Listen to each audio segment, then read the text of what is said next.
Selamat sore, selamat berjumpa kembali. Di pertemuan kali ini kita akan membahas tentang induksi magnetik. Namun sebelum pembahasan ini dimulai, saya minta tolong jangan lupa di subscribe dulu agar menjadi penambah semangat untuk saya berbagi ilmu kepada Anda semua. Oke, kita mulai.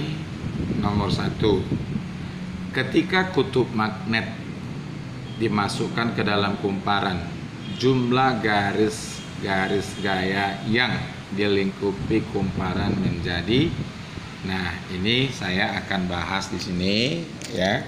Coba diperhatikan, di sini sudah saya sajikan ada 3 kumparan yang didekati, diam atau dijauhi oleh magnet. Nah, untuk ketiga kasus ini secara global ya. Yang pertama, kalian perhatikan garis gayanya. Oke.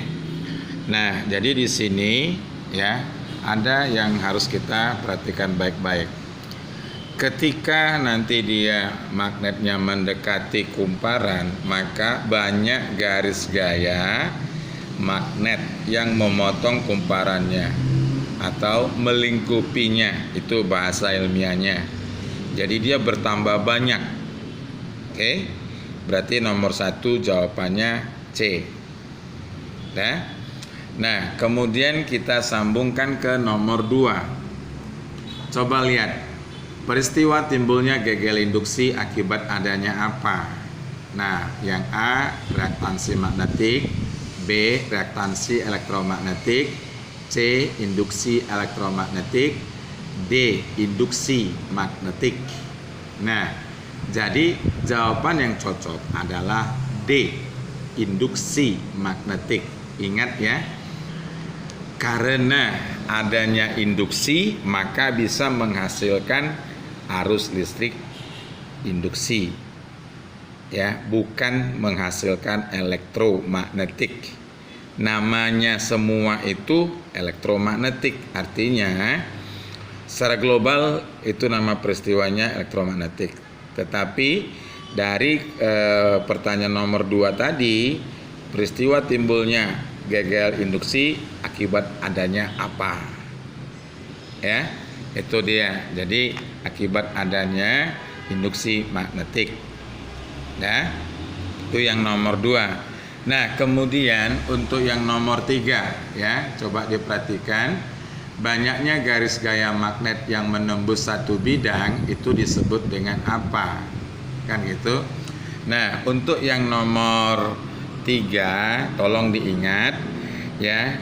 Kan di situ ada yang namanya opsi A-nya itu flux katanya. Berarti kan flux itu nanti yang bentuknya seperti ini cara menulisnya. Nih, ini flux namanya. Oke, flux magnetik. Oke, itu lebih tepatnya. Nah, kemudian besarnya flux ini itu nanti sama dengan besar kuat medan yang menembus bidangnya ya, dengan kosinus theta. Ya, jadi dia bentuk sudut dia. Nah, jadi maksudnya seperti ini ya. Coba diperhatikan. Misalnya, ini garis normal. Udah, ini luas bidang yang mau ditembus. Udah. Nah, lalu ada garis gaya magnet. Ini dia, B. Membentuk sudut theta. Nah, ini normalnya tadi, ini luas bidangnya. Jadi nanti dia rumusnya ini. Jadi flux itu sama artinya banyak jumlah garis gaya magnet per satuan luas. Seperti itulah kurang lebih. Ya.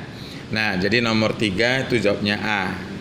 Nah, kemudian untuk yang nomor 4 ya, perhatikan di situ katanya magnet yang diam di dalam kumparan tidak menghasilkan gegel induksi. Karena apa? Nah, jadi coba lihat dulu, di situ ada pilihannya terjadi kehilangan sifat kemagnetan, yang nggak mungkin. Tidak terjadi perubahan flux magnetik, Ya, ya, ini dia. Karena tidak terjadi perubahan.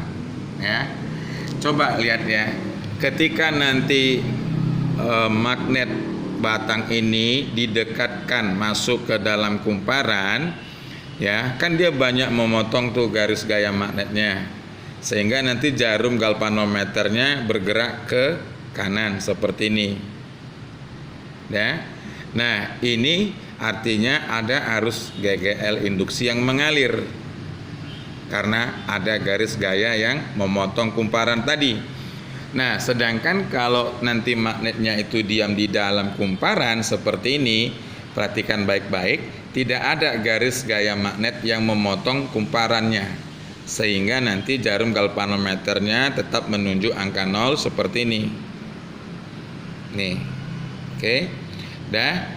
Nah, kemudian ya, diperhatikan ketika nanti dikeluarkan magnetnya dari kumparan, maka masih ada yang tersisa garis gaya magnet yang memotong kumparannya.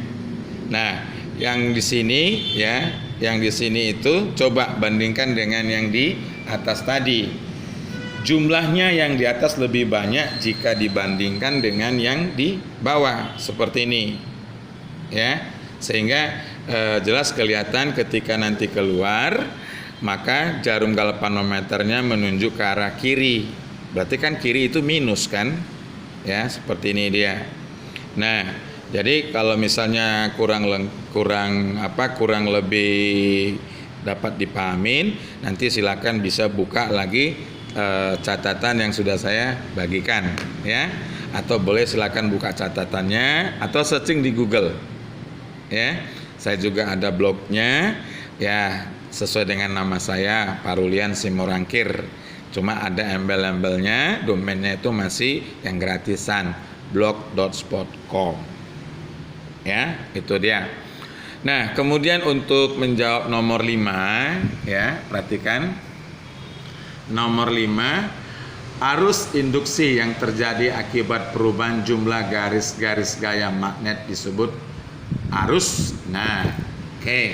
Jadi kalau tadi kan itu prosesnya adalah induksi magnetik. Jadi arus yang dihasilkan pun ya sudah pasti arus induksi. Nah, tentang jenisnya dia searah atau bolak-balik.